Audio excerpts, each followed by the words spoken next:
How's everybody doing? My name is Anthony Brown Logan, and today I bring you a great video from my man Bob Johnson. If you don't know who he is, right over my left-hand shoulder, he is the founder of BET and a lot of other things. He is a very rich man and a very successful and smart man.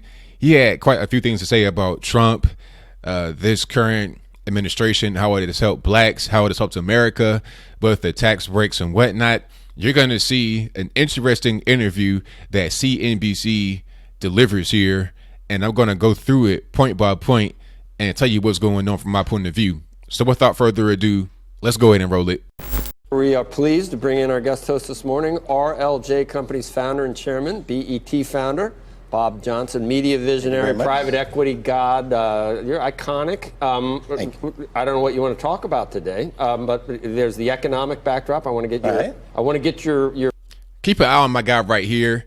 If you could see where I'm pointing, if you could just follow my finger way up there, next to the young lady in the yellow to the left, in between Bob Johnson and the young lady. Take a look at him and his body language, and you also see things that he says later on in the interview. It'd be very interesting to take a note of your viewpoint, because you have so many businesses and how things are going, but I want to get your comments on the political environment as well and how it relates to the economic environment. How's business? Business is very good. I believe that if you take into account the Trump tax cut, yes, you take into account the drop in unemployment, and particularly unemployment for African Americans, the lowest it's ever been in history. And you take into account the fact that interest rates are fairly stable. No, they will probably drift up, but so far. And I think the business community is committed to reinvest capital that they get from some of the tax advantages, and that as a result of that, I think the economy is going to grow. It's not going to do 5, as I think Larry Kudlow suggested it could do 5, and Larry and I went to Princeton, the Woodrow Wilson School together. I was smarter than he was. But I'm glad he's at the. He's a TV guy. I'm glad he's at the NEC. I'm gonna call him and tell him welcome to DC. But when you put all of that together, I believe that the economy is on a strong growth path, and in particular in our businesses, car businesses is growing. We're about the 21st largest car. Okay, so Bob Johnson, aside from just owning BET or previously owning BET, he sold it a while back. But he owns a lot of different things. The car dealerships, I think he has like products, beauty products. I'm not quite sure, but we'll see what he says here. Dealership group in the country. People are still buying cars as interest rates are favorable. Hotels tend to be coming back. Business travelers are going back on airplanes and traveling and staying in hotels. That works for us. And there's still capital out there to raise in the private equity field. And so when you put all of that together, and particularly from my vantage point of the focus on urban markets and African American community, when you got about African Americans are down around 4 or 5, something like that. That's 4 or 5% unemployment rate, which is very low. Like you said earlier, it's the lowest in recorded history since the 70s when they started taking that actual statistic. It's very, very low. That's a pretty good testament to the fact that there are a lot of jobs out there looking for people who are traditionally underemployed. Yes. And that only comes when the economy is growing. Correct. So it's been pointed out that the old mantra, it's the economy's stupid, usually things are going well, usually people are happy and feeling good, and the president's approval rating is up in the mid-50s or 60s because the economy's well. There's a disconnect right now. Yeah. And not only is it a disconnect, but there's 40 or 50% of the people in this country, when I read Twitter and stuff, they're not sure they're going to survive the year. That they look. People just overreacting. It's not really a big deal. I mean, if you just look at the state of the economy right now, if you look at things that are just happening around you, you have to admit that things are improving. It's not going to be perfect because no situation is perfect on planet Earth. If you're looking for perfection, you're not going to find it here. But things are most certainly getting better, especially since the Obama years, like right around the start of the second term or before the second term started, like 2011. It was very, very, very bad for a lot of people. Things have most certainly turned around since then, and also since the start of Trump's administration. Look around and for some reason feel so threatened and feel so bad and feel so. It's like they don't know if democracy and society are even going to make it through 2018. And that's all about personality with Trump, I think. Are they, I mean, when do they just look around and say, wow, African-American unemployment is the lowest it's ever been. The jobs, it's 4%. GDP might be. When do you smell the coffee? You're a little bit in that world of no good deed goes unpunished. Correct. And that's what's happening politically. Everything is so toxic that even if you do something good, the opposition party or the opposition interests, we're so divisive that no matter what the president would do or no matter what the Democrats would do, it's always negative. And a lot of it is fueled by just this constant need. Tribalism, yeah, to go back and be a part of a small community, forget the idea we're all part of one country, we're all in this together. That's gone out the door. And yeah, what he said right there is 100% correct. And then to take it back a little bit, when he was saying no good deed goes unpunished, it doesn't matter what he does. I mean, I've said that before. It's like Trump could come up with a cure for cancer, but then people would complain if it was not free. If it cost $5, they would say, why not make it free? You got to make a little bit of money. It's always something. It's never going to be anything that's positive. I've pointed out positive things that have been done. I always get some kind of counter argument, some kind of rebuttal. It's like, why not just let that be? Why not just say, oh, okay, he did a good thing right here and have that be that? Why must there always be, if then or a but, or what about this? What about that? It's because people just can't allow for Trump to be doing anything that's good. They think that he's just inherently bad. Therefore, nothing that can come from him is good, which does not make any sense. It reverts back to what he was saying about tribalism. You want to stay within your own little group, your own little subsection, and just think that that's the extent of who you got to deal with, when it's just not really the case. You got to do with everybody in America as an American citizen, and we've seen how that plays out in an election. If you cannot do with everybody, if you cannot reach out to everyone, talking to you, Hillary Clinton, then you're not going to have a good go of it in this country. This is not the country of the Democrats, not the country of Republicans. It's the country for everyone. But let's keep going. So I've never seen the country more in a zero-sum game. Do you watch cable TV, Bob? I mean, there are people that if Mueller doesn't succeed in finding collusion and getting this guy out of office, that the country's going to implode. The feeling now is there's this deep state. I keep hearing this term, deep state. Basically, what people are saying, this country is controlled by the dark forces somewhere beneath the government, somewhere in elite think tanks, somewhere among the intelligentsia. And everybody is prepared to throw all that means to be an American out the window on behalf of their particular group, or as you said, tribe. Probably. And if you stay like that, then I think you will have fear, even though, you got good numbers economically and people are... You are on record saying that Trump offered you a cabinet position.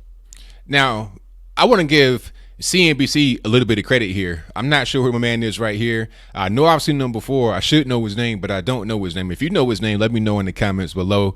But I give them some credit because NBC and a lot of these mainstream media organizations outside of Fox News, for the most part, they're going to be totally on the left, totally in Hillary Clinton's pocket, totally just not aligning with the president. So I appreciate him for really just kind of being a common sense guy. I can't really call him a conservative. I don't know his political affiliation, but in this interview here, he's just speaking common sense. And I think that if more people spoke like that, we have a better go of it in this country. Wasn't that long ago either, was it? No, when I met him at Bedminster, he asked me for well, when he's president-elect, so what is that, about a year and a half? About a year. And he asked you, and he was talking about a certain cabinet position, and you didn't say no because it was Trump. You said no because you're not going into government. I said no because I didn't want to work for the government. Yeah, exactly. I don't know any. Well, I mean, guys, somebody's got to deliver the mail, and somebody's got to be at the post office to work for the government. But you would otherwise work with Trump? Huh? Here we go. Here's the guy right here that I want to tell you about. My man with you see his body language, all this and that. Yeah, young boy right here. Just watch what he does, and I'll stop it at certain points so I can give him my 2 cents. You would otherwise do business with Trump? Would I do business with him? Would you do business with Trump? Yeah, I would do business with him if it's focused on improving the economic climate and opportunity for African Americans. And I like Bob Johnson. Bob Johnson, this is a true pro-black right here. I see a lot of people on YouTube talking about pro-black this, pro-black that, this, that, and the third. Fight the police, be pro-black. No. This man is a real pro-black. He has put actual capital, actual cash in the hands of many, many, many black people. BET, some would say BET wasn't needed, but I kind of kick back on that because it was a certain point in history where people like Michael Jackson couldn't even get on MTV. And this was arguably the biggest star of our time, bigger than Elvis, bigger than everybody. Michael Jackson. I mean, his personal life aside, that's a whole different story. But as far as the music, I mean, it wasn't really many people bigger than him. And he had to fight to get on MTV. So BET was there to highlight black acts that would not have gotten the light any other way. So I appreciate him for starting BET, regardless of what the naysayers say. He is a true pro-black, and I like that he is going about it in a very intelligent, common sense, and real, tangible way. But I digress. And that means putting more money into the pockets of African Americans. Yes. And I proposed it when I met with them at Bedminster. Right. I proposed several agenda items that would go to the question of how do you improve the economic life of African Americans. And one of them that I really focused on, which I strongly believe in, there's a huge retirement crisis in this country. Mm-hmm. And particularly for low-income wage workers. And one of the causes of that retirement crisis is the leakage in 401k accounts. People who have small dollar 401k accounts tend to cash out when they change jobs. Right. And when they cash out, of course, you know, they pay taxes on the cash out. Yes. And they lose the appreciation on the 401k account. We have a proposal, and it's something that the Trump administration has been supporting from the time I met with them at Bedminster. Yep. To have the Labor Department approve a regulation. Andrew is you need to he is incredulous that you would. I like him because he's pointing out what my man over here is doing. You see all this crazy uptight body language. I mean, he's really just flabbergasted that Trump could be talked about in such a positive and normal way. He doesn't understand. And then on top of that, Bob Johnson being black and clearly black, not like a Colin Kaepernick or somebody like that. I'm not trying to joke. I'm just saying he has no idea how to handle it. So we're going to see what he says here. Work or normalize this president. I'm not what working. Were you going to say? I'm not working for Trump. I'm working. But working with him is just as bad. What I'm trying to understand is, as a businessman, I understand you. The question I was asking you was, would you do business? Would he be your business partner with the context that every bank, virtually every U.S. bank in this country decided many years ago that they wanted to have nothing to do with him? Here we go. Here we go. Oh, man, this is crazy. You got this young buck wet behind the ears, probably got out of college like 5 years ago, you know, is working the job of working stiff, a salary man on some Japanese stuff, talking to Bob Johnson, one of the smartest men on planet Earth. I'm pretty sure he's a billionaire. Like, he doesn't know what he's talking about. Hilarious. And then they want to say those of us that are on the right are the racist ones. I mean, this guy right here, I don't want to call him racist. I think he's just ignorant. I think he's just kind of dumb in this situation. But let's keep going. When I do business with Trump on a deal. As a business person, where you have to trust the other side and he's going to actually fulfill the other side, and that you actually have money tied to each other. I'm asking you, straight up, would you do a business transaction with this gentleman? Depends on the deal. President of the United States. It depends on the deal. If I had control of the deal, yeah, I'd do business with him. Okay. Most of the business deals I do, I have control of it. So if I told him I wanted him to build me a hotel, right, and I had the controlling interest in the hotel, they're great hotel builders, and you take somebody who can do good hotel. Yeah, I do business with them. But it's like everything else. I would do with this viewpoint, you can see how worried people are that this guy is president. Someone's so dishonest. I like him right here.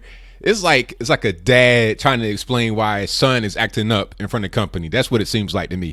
I'm surprised by some of the things that Bob's saying. No, I know, because I think. But we are in dire straits, considering his business, the way he. No, but I think that because it's been set up here in this very binary situation that you can look at the economy on one end, and then you're saying that there's other people in this country who feel. Who are having these, what you might describe as snowflake feelings, and yet what you're not commenting on, and you haven't commented on, is the fact that there are hot emotions, given many of the comments, the rhetoric of the president. He's smiling at him. You want to comment? How did you feel about Charlottesville? I mean, oh boy, come on, man! Like, this guy is going all over the place. He just really doesn't understand how to articulate his emotions. His snowflake feelings, as he so articulately put, are just really hurt, and he has no idea how to rein himself in. As a man, you got to be a master of your emotions. You don't have to be emotionless, but you have to be a master of them. It's one thing to just act like you don't have emotions.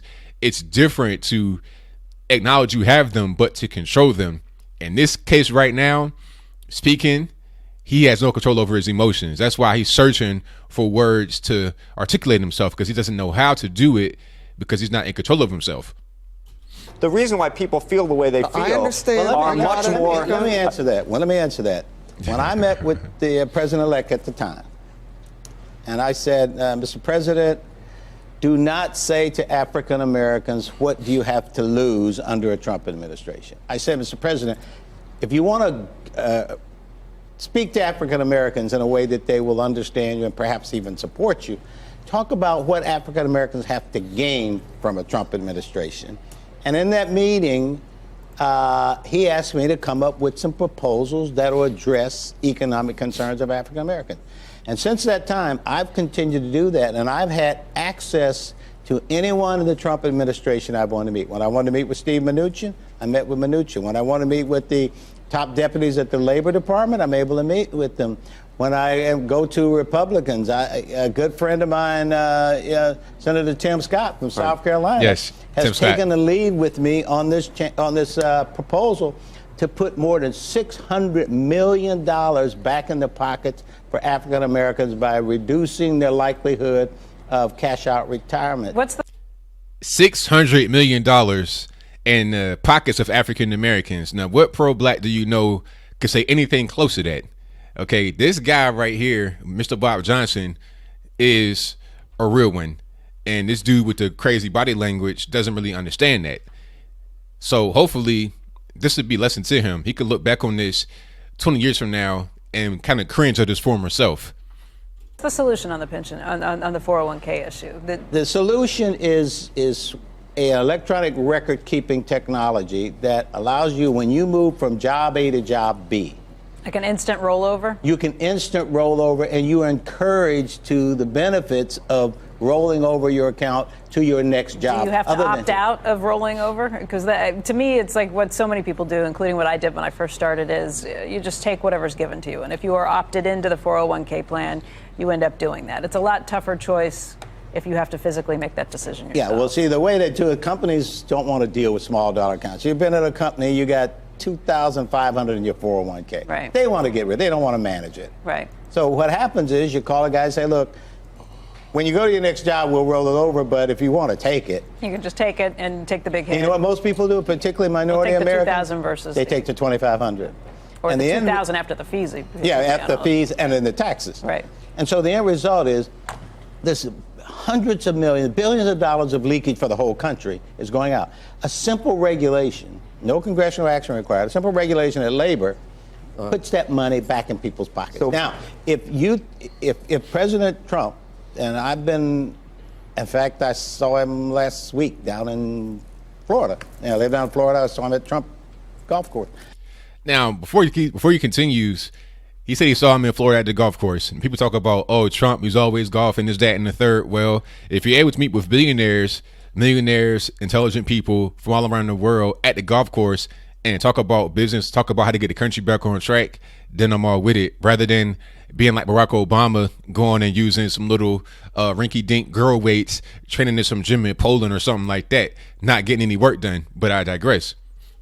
Talk to him about it. And today, I'm having conversations with people at the highest level of the Trump administration about another thing, which I think will help, is saving black banks. Black banks are going out of business, unable to serve the communities where they work. We're gonna let's revisit this, but so you're on the record saying you don't think, even though Trump, you don't think he's a racist, and you think that he wants to help. You don't think he's racist. No, I don't think he's racist. And wants to help African Americans. Okay, so. Does that answer the Charlottesville question for you? Yeah. So, okay, now we're back to the dishonest business person. So a racist, dishonest business person If a guy tells me, president, corporate head, and I've dealt with a lot of corporate heads, and and they may not have many black friends or whatever. But if I go to them and say, hey, look, I got an idea that will help the black community, and they say, gee, I'd like to be a part of it. You know, the perfect example for me was John Malone. Right. John Malone, I went to John Malone with an idea that was strictly aimed at African Americans, had nothing to do with the majority population, black entertainment television. John Malone, in about a 30-minute conversation, put $500,000 into BET. And out of that grew the $4 billion BET company. Money's not, it's not white or black. It's green, right? Money's green. It impacted a lot of African American talent. Yes. And you did well, and you built an empire, and you continue to American success story, and you know.